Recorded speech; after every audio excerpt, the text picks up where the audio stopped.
안녕하십니까. 2월 26일 수요일 말씀 묵상 함께 시작하겠습니다. 오늘도 주님께서 주시는 그 은혜 가운데서 세상에서 승리하시고 능력을 체험하시는 귀한 성도님들 다 되시기를 기도합니다. 오늘 본문은 마가복음 6장 14절에서부터 29절까지 말씀이고요. 통독하실 말씀은 신명기 9장에서부터 11장까지 말씀입니다. 오늘 말씀은 세상에 복음이 전파될 때에 세상 나라 왕이었던 헤롯이 어떤 반응을 보였던가, 그리고 그가 어떤 행동을 했던가 하는 것을 보여주면서 세상의 권세라는 것이 얼마나 헛된 것인가를 보여주는 본문인데요. 이 본문을 통해서 우리가 세상을 대하는 태도를 한번 정립해 보았으면 좋겠습니다. 그럼 먼저 말씀 보시겠습니다. 이에 예수의 이름이 드러난지라 헤롯 왕이 듣고 이는 세례 요한이 죽은 자 가운데서 살아났도다. 그러므로 이런 능력이 그 속에서 일어나느니라 하고, 어떤 이는 그가 엘리야라 하고, 또 어떤 이는 그가 선지자니 옛 선지자 중에 하나와 같다 하되, 헤롯은 듣고 내가 목벤 요한 그가 살아났다. 전에 헤롯이 자기가 동생 빌립의 아내 헤로디아에게 장가든 고로 이 여자를 위하여 사람을 보내어 요한을 잡아 옥에 가두었으니, 이는 요한이 헤롯에게 말하되 동생의 아내를 취한 것이 옳지 않다 하였음이라. 헤로디아가 요한을 원수로 여겨 죽이고자 하였으되 하지 못한 것은 헤롯이 요한을 의롭고 거룩한 사람으로 알고 두려워하여 보호하며 또 그의 말을 들을 때에 크게 번민을 하면서도 달갑게 들음이러라. 마침 기회가 좋은 날이 왔으니 곧 헤롯이 자기 생일에 대신들과 천부장들과 갈릴리의 귀인들로 더불어 잔치할세. 헤로디아의 딸이 친히 들어와 춤을 추어 헤롯과 그와 함께 앉은 자들을 기쁘게 한지라. 왕이 그 소녀에게 이르되 무엇이든지 내가 원하는 것을 내게 구하라. 내가 주리라.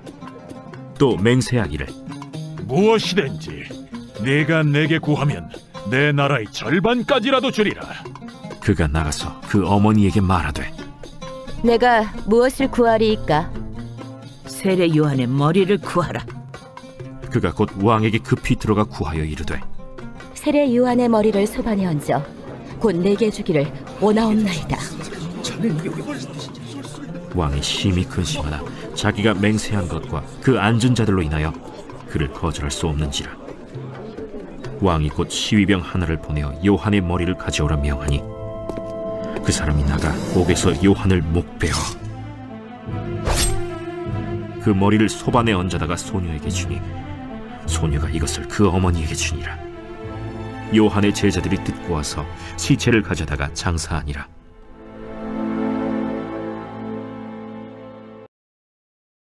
어제 본문에서 우리는 예수님의 제자들이 세상을 침공해 들어가는 이야기를 보셨습니다. 복음을 들고 세상 각곳에 들어가죠. 둘씩 짝지어서 각 성읍으로 들어가는데 하나님 나라가 확장되어 가는 그 과정이 큰 사람들의 모임들 가지고 거대한 세력화를 일으켜서 이루어지는 게 아니고 어떤 나그네들의 모습으로서 둘씩 짝지어서 하나님 나라의 복음을 전한단 말이죠. 어떻게 보면 굉장히 작고 연약해 보이는 모습입니다. 하지만 그것이야말로 세상을 변화시키는 힘이었다는 것을 보여주는 거죠. 제자들이 세상으로 파송되니까 이로 인해서 세상의 권세자들이 두려워하게 되는데요. 오늘 본문에서는 정치적 권세를 가지고 있었던 헤롯이 등장해서 그가 말씀을 선포하는 자들을 어떻게 두려워하고 있었던가, 그리고 그가 가진 세상 나라의 권세, 왕이라는 권세 자체가 얼마나 허무한 것이었던가 하는 것이 드러나고 있는 거죠. 이에 예수의 이름이 드러난지라 12명이 흩어져서 둘씩 짝지어 복음을 전했는데 사실은 그다지 대단한 일은 아닌 것 같지만 그들에게 예수님의 권능이 주어지지 않았습니까? 그들이 전하는 말씀뿐만 아니라 귀신을 내쫓고 병든 자를 고치는 권능까지 주어지다 보니까 예수님의 이름이 갈릴리 지역에 드러나기 시작합니다. 그런데 그 갈릴리 지역을 다스리고 있었던 왕은 헤롯 안티파스예요. 헤롯 안티파스가 듣고 이는 세례 요한이 죽은 자 가운데서 살아났도다라는 말을 하고 있습니다. 자기가 세례 요한을 이미 죽였거든요. 그런데 예수님의 제자들이 복음을 증거하는 일이 나타나고 예수님의 이름이 들리니까 이 사람은 세례 요한과 같은 자가 아니야 라는 생각이 들었다는 겁니다. 그러므로 이런 능력이 그 속에서 일어나느니라 하고, 사실은 제자들에 의해서 복음이 전파되고는 있었지만 사람들이 예수님에 대해서 잘 알고 있지는 않았어요. 예수님의 이름이 드러나고는 있는데 그가 엘리야라 하고 그가 선지자니 옛 선지자 중에 하나와 같다 하되 예수님이 어떤 분이신가에 대해서 이들은 제대로 알고 있지를 못하고 그냥 선지자의 계보를 잇는 어떤 능력 있는 선지자다, 그렇게 말하는 소리가 들리는 거죠. 그런데 헤롯은 그 말을 듣고 내가 목을 벤 요한, 그가 살아났다. 이거는 헤롯 왕이 부활의 능력 앞에 두려워 떨었다는 것을 의미하는 겁니다. 세례 요한을 자기가 분명히 죽였는데 그 세례 요한이 다시 살아나서 똑같은 사역을 하면서 똑같은 영향력을 끼친다는 거죠. 자기가 아무리 복음의 일꾼들을 죽이고 해쳐도 계속 그 복음의 일꾼들이 나타나고 하나님 나라를 전하는 자들이 나타나기 때문에 이를 막을 수가 없다 하는 것을 느끼고 두려워했다는 겁니다. 전에 헤롯이 자기가 동생 빌립의 아내 헤로디아에게 장가든 고로 이 여자를 위하여 사람을 보내어 요한을 잡아 옥에 가두었다. 이제 이거는 과거의 일이죠. 지금 제자들이 복음을 전하는 이 시점보다 더 과거에 일어났던 일인데 그가 세례 요한을 죽였습니다. 왜냐? 세례 요한이 헤롯에게 말하되 동생의 아내를 취한 것은 옳지 않다 하였음이라. 세례 요한이 뭐 대단한 이야기를 한 게 아니죠. 다만 그가 영향력 있는 사람이었을 뿐입니다. 그 영향력을 가지고 있는 사람이 저 사람 잘못되었다, 어떻게 저런 행동을 할 수가 있느냐라고 비판을 했을 뿐이죠. 그런데 이 사람이 워낙에 영향력이 있으니까 그냥 잡아다 가둬버린 거예요. 하지만 헤로디아는 요한을 원수로 여겨 죽이고자 하였을 때 하지 못하고 있었습니다. 왜냐? 헤롯이 요한을 의롭고 거룩한 사람으로 알고 두려워하여 보호하며 또 그의 말을 들을 때에 크게 번민하면서도 달갑게 들었다.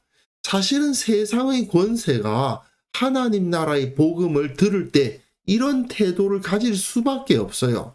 물론 하나님 나라의 복음이 올바로 서 있을 때 그렇습니다. 교회가 정결하고 거룩하고 성경의 말씀을 분명하게 가르칠 때에 세상의 권세는 이런 태도를 가질 수밖에 없어요. 두려워하고 보호하려는 태도를 가질 수밖에 없습니다. 사실 인류 역사를 살펴보면 알 수 있습니다. 정치 권세자들이 종교적 지도자들을 함부로 할 수가 없어요. 왜냐? 여러 가지 이유가 있겠지만 헤롯이 요한을 보고 보이는 이러한 반응을 대부분의 지도자들이 비슷하게 나타낼 수밖에 없기 때문에 그렇습니다. 그러니까 기본적으로 교회가 바르게 서 있기만 하면 세상의 권세자가 교회를 어떻게 할 수가 없는 거죠. 마침 기회 좋은 날이 왔습니다. 헤롯이 자기 생일에 대신들과 천부장들과 관리리 귀인들을 더불어 잔치를 벌립니다. 여기서 잔치를 벌였다는 것이 매우 중요합니다. 헤롯의 생일 잔치입니다. 이거는 내일 본문과 긴밀하게 연관돼요. 내일 본문에서 오병이어의 이야기가 나올 텐데 이 잔치 자리의 모습과 오병이어의 모습을 비교하도록 마가는 쓰고 있는 거거든요. 자, 헤로디아의 딸이 친히 들어와 춤을 추어 헤롯과 그와 함께 앉은 자들을 기쁘게 한지라. 왕이 그 소녀에게 이르되 무엇이든지 내가 원하는 것을 내게 구하라 내가 주리라 하고, 또 맹세하기를 무엇이든지 내게 구하면 내 나라의 절반까지라도 주리라 하거늘. 내가 주리라 하는 말이 두 번 반복되고 있죠. 증언과도 같이 맹세로서 나는 이것을 절대로 어기지 않겠다라고 표현한 것이죠. 그런데 사실 이것은 헤롯이 지킬 수 있는 약속이 아닙니다. 이런 말은 거의 허세예요. 뭐든지 난 다 줄 수 있다라고 말했지만 실상 나라의 절반을 준다는 것은 불가능한 일입니다. 그리고 세례 요한 한 명을 죽여달라는 요구조차도 근심할 수밖에 없거든요. 보세요. 그가 나가서 그의 어머니에게 말하되 내가 무엇을 구하리까? 그 어머니가 이르되 세례 요한의 머리를 구하라 하니, 그가 곧 왕에게 급히 들어가 구하여 이르되 세례 요한의 머리를 소반에 얹어서 곧 내게 주시기를 원하옵나이다. 그러니까 어떻게 돼요? 왕이 심히 근심하나. 세상의 권세자라는 사람들이 다 그렇다 이 말이에요. 세상의 능력, 세상의 권세가 뭐든지 할 수 있는 것처럼 보이지만 실제로는 할 수 있는 일이 그렇게 많지 않습니다. 그리고 가장 중요한 것, 자기가 맹세한 것과 그 앉은 자들로 인하여 그를 거절할 수가 없었다. 이 사람은 이 아이의 요구를 거절할 능력조차 없는 거예요. 사실은 나라의 절반을 준다는 말 자체가 말도 안 되는 이야기인데다가 이 아이의 요구를 쉽게 들어줄 수도 없었고, 세례 요한을 죽이라는 명령을 내리기가 그렇게 쉬운 것도 아니었고, 무엇보다도 이 아이의 요구 자체를 거절할 능력이 없는, 왜요? 많은 대신들과 천부장, 귀인들 사이에서 자기 체면이 깎이니까. 이게 바로 허세거든요. 허장성세. 사실상 아무것도 없지만 뭐 있는 척 하다가 오히려 자기 자신을 멸망으로 이끄는 것이 바로 허장성세입니다. 제가 첫 페이지에 공작새 수컷 그림을 제가 띄워 놨는데요. 사실은 그렇게 멋지게 자기 자신을 꾸미고 암컷을 유혹하기 위해서 그렇게 아름다운 꽁무니를 가지고 있지만 그것 때문에 굉장히 위험하죠. 그것과 너무나도 비슷하지 않습니까? 세상의 권세라는 것이 얼마나 헛된 것인가. 그들이 뭔가 다 할 수 있는 것처럼 말하지만 얼마나 그들이 무력한가 하는 것을 여기서 잘 보여줍니다. 왕이 곧 시위병 하나를 보내어 요한의 머리를 가져오라 명하니 그 사람이 나가 옥에서 요한을 목베어 그 머리를 소반에 얹어다가 소녀에게 주니 소녀가 이것을 그 어머니에게 주니라. 자, 소반은 접시를 말하는 겁니다. 접시에는 뭐가 올라가야 됩니까? 음식이 올라가는 거잖아요.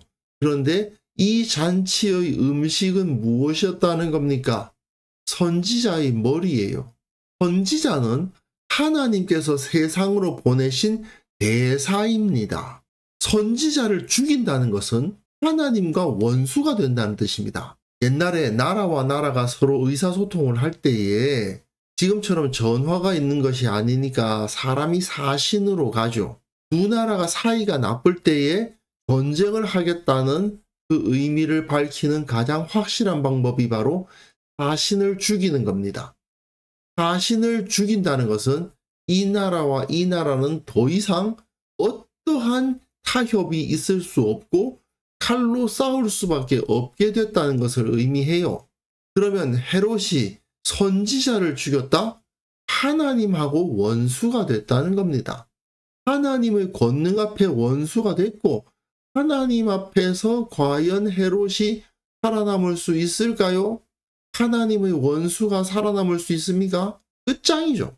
자기 생일날에 높은 사람들, 귀한 사람들 많이 초대해 놓고는 그곳에서 자신의 파멸을 선포하는 잔치.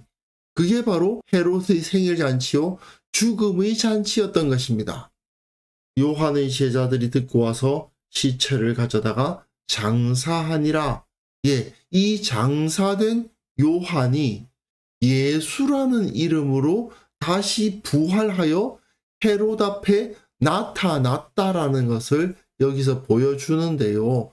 하나님 나라의 복음을 든 사람들을 누를 수가 없기 때문에 결국은 하나님과 원수지간이 된 세상의 권세자들은 파멸당할 수밖에 없는 것입니다.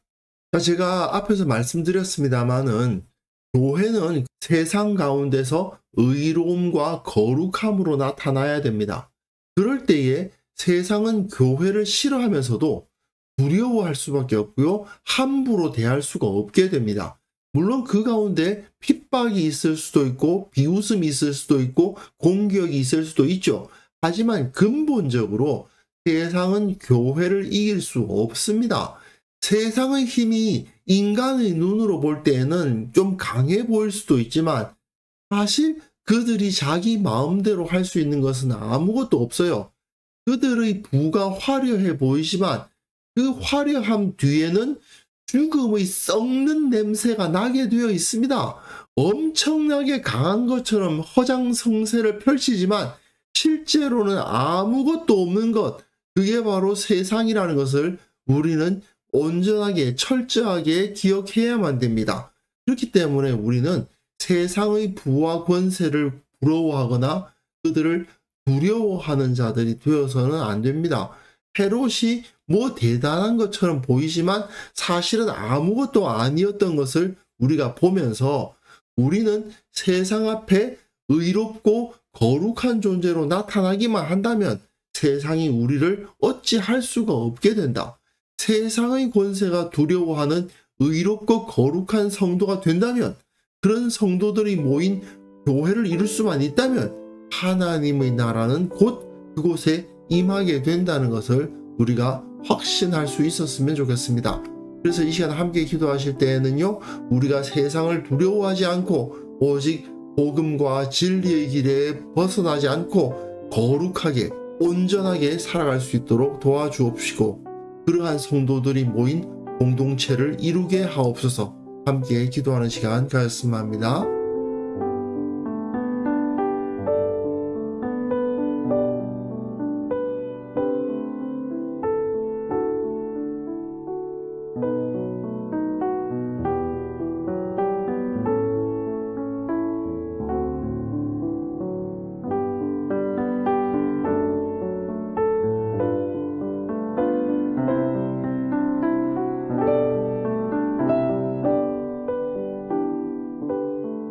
하나님 아버지, 우리가 세상을 두려워하지 않는 자들이 될 수 있도록 우리 마음의 지혜와 용기를 허락하여 주옵소서.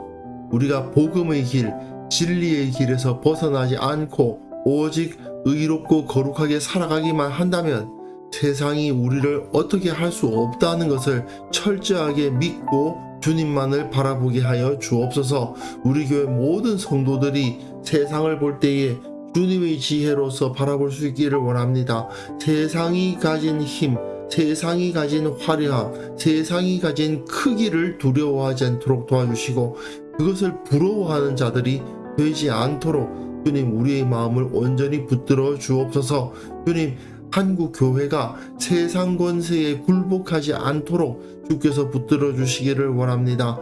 세상 권세와 영합해서 그들의 힘을 얻고자 하는 어리석은 자들이 있사오니 그들이 모두 주님의 진리 앞에 무릎 꿇게 하시고 예수님의 모습을 따라 복음의 사역자로서 온전하게 거듭나고 변화되는 역사가 일어날 수 있도록 주님, 한국 교회를 변화시켜 주시고 한국 교회 위에 성령의 능력을 부어 주옵소서. 아버지, 오늘 하루 우리가 살아가는 그 모든 삶 가운데에서 예수님의 모습이 나타날 수 있기를 원합니다. 예수님께서 행하셨던 그 일을 우리가 감당할 수 있기를 원합니다. 무엇보다도 우리를 지혜롭게 하사 세상을 부러워하거나 두려워하지 않도록 도와주시고 나이 나된 이 모습을 주님께서 기뻐하심을 기억하며 주님을 찬송하며 오늘 하루를 보낼 수 있게 하여 주옵소서. 감사드리옵고 예수님의 이름으로 기도합니다. 아멘.